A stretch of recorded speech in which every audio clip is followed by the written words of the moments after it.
him to offer up the promised one.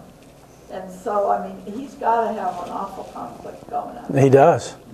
Yeah, he shouldn't have listened to his wife. The guilt of his sin with Hagar. And then now God's and is this Lord, are you taking him away now because of that? And Yeah. Listen, I mean, he's got to be conflicted. Yeah, he's probably thinking, he's probably thinking, I reap what I sowed. I shouldn't have gone into Hagar. I shouldn't have listened to my wife. I should have listened to God. And maybe he's thinking, I've reaped what I've sown now.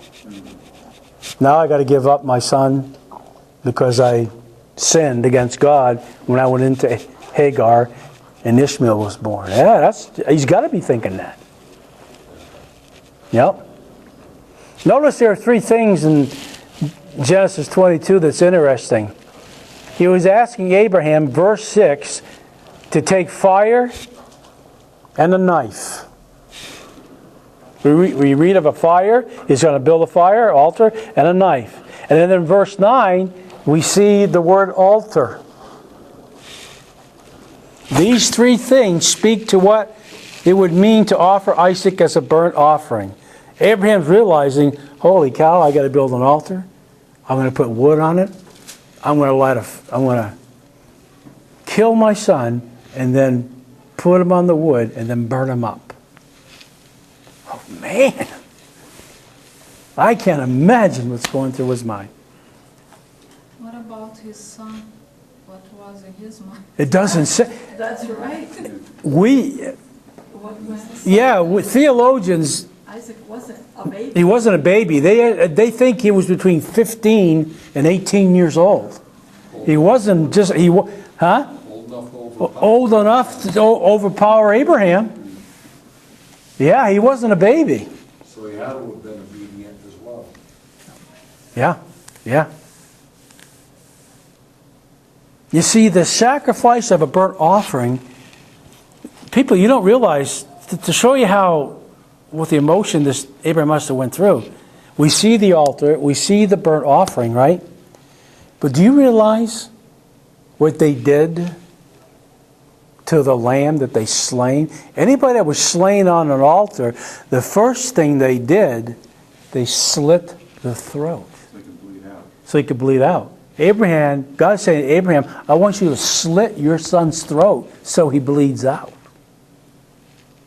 Then, after they slit the throat, Leviticus 1:6 says that they would take that lamb and then they would flay the lamb.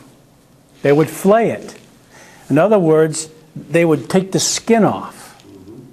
He's asking Abraham to skin his son. The body then would be carefully, they also took the lamb and then they dissected the lamb before they put it on the altar. They dissected it. And then they placed the parts on the altar. Oh my goodness, can you imagine? I got to slit my son's throat. I got to skin him. Then I got to dissect him. Then I got to put him on wood and light him on fire. Whoa. Do you think Abraham would have been asked this if he didn't go with Hagar and Ishmael? Do you think this was God's test because of what his doubt with that lineage? I'm just... That's a good thought. What do you think, guys? What do you think? That's a good thought. Just wonder, Don't know. I never thought of that. I got to think on that. Well, Abraham had messed up a number of times in his life. When he fled to Egypt with his wife, and he told Pharaoh. They lied there, yeah. Was his sister. Yeah. Yeah, there are many up and downs. Trusting God, and God told him to trust me and go here. So, I don't know. Yep. I don't know if God would or would not have, because it wasn't exactly the first time. Yep. I think we can come to this conclusion so far. This has got to be one of the greatest depths of and faith and test in Abraham's life. There's no question about it. Yeah, in any man's life. This is This is where the rubber meets the road. This is where he could have said, forget this. I'm going back to the Ur of the Chaldees. I'm not serving God. He could have done that. Well, that's a point, because you and I have all known Christians who, when the persecution comes, or, I mean, we all suffer persecution, or in the workplace, people, or neighbor, people don't invite us to parties, they don't invite us, there's that type of persecution, but when the real, like you said, the rubber meets the road, and you're really tested by God. A lot of people, like you said, they turn their back on God. They turned their back, yep. That's the test.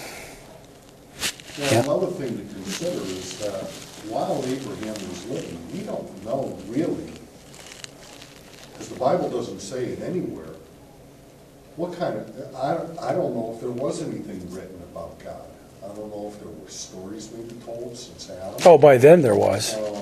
Yeah. Yeah, but there wasn't a gospel, and there wasn't a Bible that we're aware of. Yeah, yeah. They literally, they had Moses, they had the writing of Moses.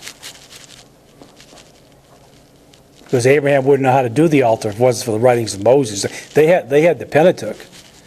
But it's amazing that this is quite a feat of faith. But they call it a test, and I don't believe it was a test, because God knows what he's going to do.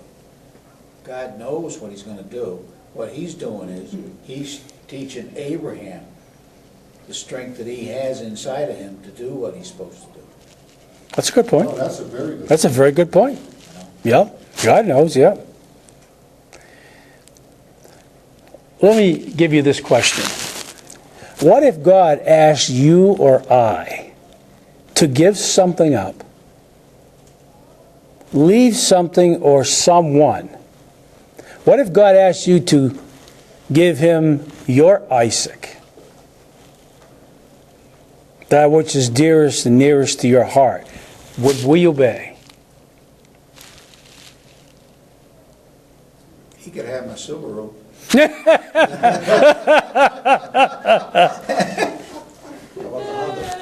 About the Honda, yeah. Yeah, you can have that too. Would we obey? That, would we? I give the answer you always get on clutch situations, and that is, I don't know. Don't know. Don't know till we get there. Yeah, don't know till we get there. I hope we never have to get there. Yeah, Amen. me too. Amen to that. Yeah. Hey, Pastor, I was thinking about practically the sacrifices they did back before Jesus died on the cross. And those were slaughterhouses. And, Yeah. And we virtually ban or hide slaughterhouses today, so you don't even know where they are. That's true. What a mess it was in the temple. Yeah.